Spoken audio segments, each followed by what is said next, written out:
Welcome to MMA Vegas. My name's Luke, and I'm excited to have first-time guest of the show, Travis Lemin, on the show. Travis, welcome. Hello, thank you for having me. It's an honor. Well, I'm excited to have you on the show. You're not too far away. April 15th will be here before you know it. And you'll be making your amateur MMA debut for 247 Fighting Championships Brawl in the Berg 16 on April 15th at the Meadows Casino, Hollywood Casino at the Meadows in Cannonsburg. So let's jump in and then we'll kind of work backwards. But what brought you to the point right now where you're going to be taking on Evan Darushi, who's 1-0, you're 0-0, you're making your amateur debut? What brought you to this point? Yeah, I started off wrestling in high school, and I always loved the competitiveness. I played other sports too, but I always loved the competitiveness. And then whenever I graduated high school, I missed it. So I started taking up jujitsu. And then, once I started progressing in jiu-jitsu and I went to a couple of jiu-jitsu tournaments, I thought, I always wanted to round out my game with getting into striking also. And then MMA just felt like the natural, transition. I always wanted to test myself, and I was just excited that I have the opportunity to do so. Well, it's great that you're excited. I'm always excited. It's great to see amateur debuts making their debut because otherwise nobody would enter the sport. You got to enter somewhere. So this is your opportunity to get into an actual MMA fight. Let's back up though. You wrestled. What weight did you wrestle at in high school? And so talk about your high school a little bit. So high school was really interesting. I wrestled at a lot of different weights in high school just because I was always the guy where if they needed somebody at a weight class, they'd throw me there. And I also had multiple growth spurts through high school. Like I started wrestling in eighth grade and I was like 115, but I'd wrestle 115, I'd wrestle 122. The next year I'd wrestle 132, 138. And then eventually my 10th grade year was the last year that I wrestled, and I wrestled 160 mostly. Gotcha. And this fight will be at 170, so you're in that range.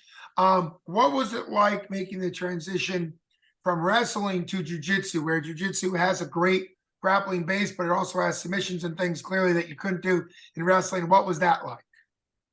Yeah, I love it. I did wrestling more so for the base of jiu-jitsu because I love the sport of jiu-jitsu so much, but unfortunately coming from a very small town, there's nothing within 45 minutes of us. So I'm in high school and I couldn't drive. So what was the next option to do? And it's like, well, I can join the wrestling team. So that's why I ended up wrestling for a couple years. And the transition's always fun because, you always have some old wrestling habits that work in jujitsu and some that don't work in jujitsu. So it's always a fun experiment. And, of course, we live in PA, so there's a lot of other wrestlers who join. And then I kind of have to show them the ropes a little bit of like, well, that's not a good habit to have for jujitsu and, things of that nature. Well, it's great to be in that teaching mindset of what works and what doesn't. How did your jiu-jitsu tournaments go? Because that's really a great opportunity to learn whether or not you're using the good habits from wrestling that works, as well as the new BJJ, and also getting rid of any of the old BJJ habits. So how did those tournaments go for you, and what was that like?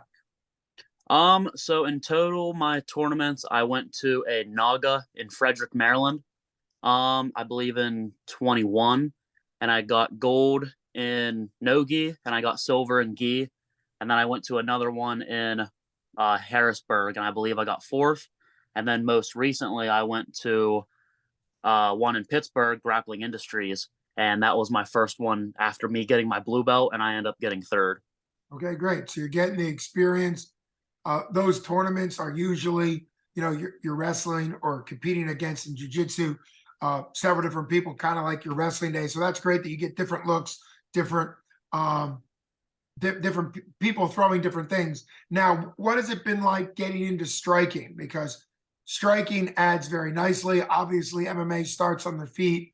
I got to be cage side for Evan Darushi's amateur debut, which was just a little bit ago because he has one fight and you don't. And he's wrestling. He also has decent striking and fought a guy that was known for his striking. So what have you been doing to work on your striking? Yeah, for me right now, all rounds are good rounds for me. Trying just to improve slightly every single day with striking. And the transition is tough because of course, you got to keep your hands up. You like to keep your hands low, and you like to be in a completely different posture for wrestling or for jiu-jitsu tournaments versus striking. So it's all a struggle, but it's a fun struggle that I like to have to keep adjusting my game to different aspects of the sport. And then you have to adjust your jiu-jitsu once you hit the floor, because now you can strike on the ground. Well, you can't strike on the ground as a novice amateur. You can strike, I should clarify. You can strike below the collarbone, so you can do punching to below the collarbone on the ground. No elbows or head kicks or knees standing or on the ground, and then obviously no closed punches. For people that might be confused, Pennsylvania has 3 rule levels: pro, which is what we're used to in MMA, as far as UFC goes, or Bellator, or any of those. Advanced amateur has a few more restrictions than pro, but less. You can ground and pound, but no elbows, no head kicks, and no knees. And then novice, which is what you're in, has the most restrictions. You'll be wearing shin pads, but it's still very much a fight. For people that might be not familiar with the fact that there's rule set change, it's to give you the opportunity to work on your craft. There's still knockouts. We've seen some incredible knockouts in amateur. There's a lot of great submissions, but there are some things that keep you a little bit more limited in what you can do. Talk about your gym. Where are you training? What's it been like? Do you have coaches you want to give shout outs to? Who are your main training partners? Let's get into the training part of this. Okay, all of the jiu-jitsu tournaments that I went to, I was training under PA Grappling, which is in Altoona, PA. Okay. I trained there for 2.5 to 3 years, and then Jeremy Drenning, who is now my coach, opened up a place very more local to me, which is Drenning Martial Arts. And so he's been my main coach as of the last couple months, since November, and that's where I've been getting all my striking work in. And he's very proficient in his judo and his sambo also. He's black belts in both. Wow. And he's a purple belt in jiu-jitsu also. So I'm getting a lot of different looks, and the sambo to me is really interesting. That's just another piece of my game that's starting to improve. As far as training partners go, we're still a very small gym. We just opened up, like I said, in November. So very small gym, but my brother, who's been training with me for years, goes. And also one of my friends for years growing up, me and him wrestled together. He actually wrestled in JUCO in college at Garrett University. His name's Damon. Me and him have a lot of good wrestling rounds, and he helps me out with my wrestling a lot. And it helps because he's a little bit bigger than me too, and he's a little bit stronger than me, so he bullies me around a little bit. But he's another one of my training partners. And then, of course, Chris Pierce, who also is fighting on the same card as me. He's going to be a main training partner. He's fighting at 155, but he's another prominent training partner of mine in the gym. Well, I appreciate you giving a breakdown. It's exciting anytime there's a new gym. Like for you, it sounds like you've been training with the head coach for a while, but kind of getting that core fighters around you. And gyms can take some time. And it might be a couple years from now when your gym is really kind of gelled. So it's great that you're at the forefront, you and Chris at the forefront of your gym. What are you looking forward to the most? I mean, the venue is incredible. It's going to be loud. It's going to be packed. It's a great venue at the Meadows Casino. How many people do you think will be coming out? Are you going to have like a road group coming with you? What are you looking forward to for April 15th? That is what I'm looking forward to the most, is just the crowd that's going to be there. I'm probably going to end up having maybe 15 to 20 people come out for me. It is a bit of a trip for me. It's about 2.5 hours from where I'm at. So it's a little bit of a trip, but hopefully I can get 15 to 20 people coming for me. And that was a thing that I didn't think I'd really want as much, be so excited for the crowd. But at my most recent jiu-jitsu tournament, I had about 10 to 15 people come to watch, and we had multiple people from the gym competing. But my match was on last, and everybody stayed to watch mine, and I felt like I was the main event.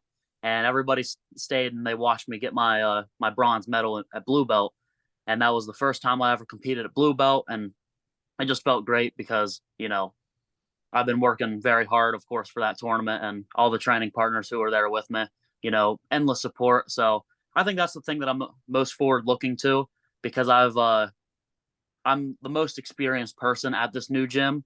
Mm. Nobody else has a higher belt other than the coach. So I've been obligated to also help coaching. Like right now, Jeremy is Sure. on a little bit of a vacation right now. So I'm going to be running the gym for about 3 weeks now. Um, so that's another thing that I'm really, interested to have is for everybody from the gym to see the hard work that I've been putting in so that they can come out and support me and, show that I sometimes know what I'm talking about whenever I'm showing them some technique. Well, it's also really exciting that you have the opportunity to be coaching. Let's talk about that. What has been a learning experience? You're a competitor, so obviously you also need coaching. But what have you been learning as a coach that you can apply to yourself? Because that's kind of a cool way to flesh out the skills you have by having to teach somebody else.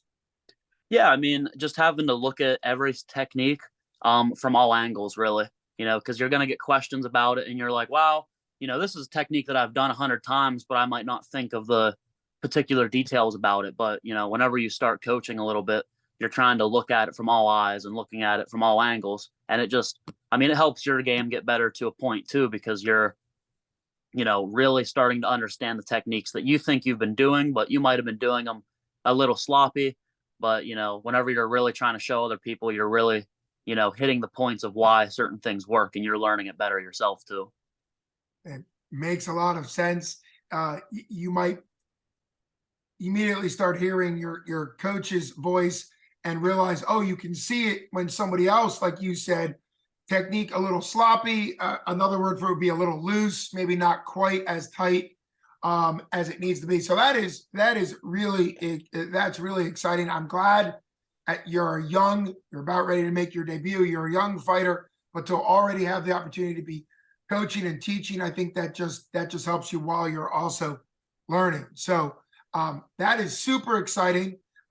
Let's get to anybody that you want to say shout outs to, thank yous, shout out your family, whoever it is, because obviously it's super exciting. I'm sure people will be watching this that don't know a lot about MMA, but are excited that you're getting in to a new sport. So let's get kind of to any of the things you're grateful for, anybody that you want to thank at this point.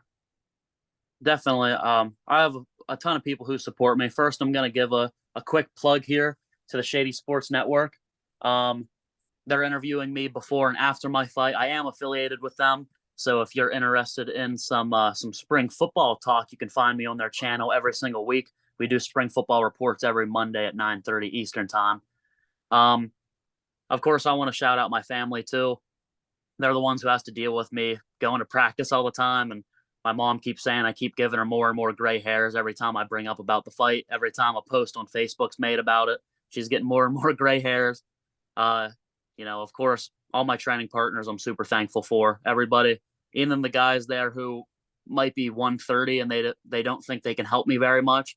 I try to take everything I can out of every training session, with the people that are available to me. So I'm super thankful for all the training partners that I've had at PA Grappling and at Jeremy's. And, I'm just really excited for this opportunity. And I just want to make all the people who've supported me over the years proud.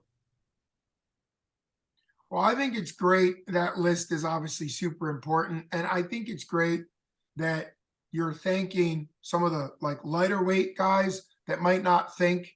And it's something I always point out that in jujitsu, grappling, the ground game per se, in MMA, lighter guys are faster, heavier guys usually are stronger. So I think it's always smart as long as everybody's safe and there's but it's always smart for you as a bigger, stronger guy to go with guys faster because they kind of push the pace and make you act faster. And then the bigger guys might not move as quickly. Maybe they do, might not move as quickly, but anybody bigger than you kind of wears on you more. Like you said, you've been training with some bigger guys.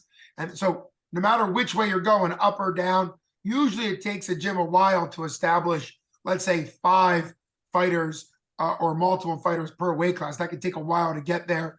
And so I always think it's great when fighters are training up and down in weight. It's been incredible having you on the show. Let's point out the fact that people can get tickets from your gym, from you, contact you directly. If they're doing the pay-per-view online, which some of them might be because of the drive, it's always best to go in person. But if they are going to do the pay-per-view, they can look at that at 247fighting.com. And this is a quick shout out for them to remember to select you as their fighter, because then you get a cut of the ticket sale. So it's always important.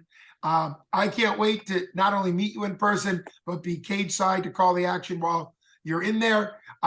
It's always exciting. Welcome to MMA Fancast, not only to you, but anybody who's watching maybe for the first time to find out about you. I do all types of interviews, particularly amateur, up and coming MMA, and then early pro type MMA, hopefully to follow some guys like yourself all the way through up to the bigger promotions. So you've been listening to Luke Basin for MMA Fancast. Like, subscribe, particularly subscribe as I cover a lot of regional MMA. And you've been listening to Travis Lemin. Thanks so much for coming on. Thank you so much for having me, and I'm looking forward to talking to you again. Can't wait to see you live in action April 15th, Brandenburg 16 at the Meadows Casino, Hollywood Casino at the Meadows. Thanks so much.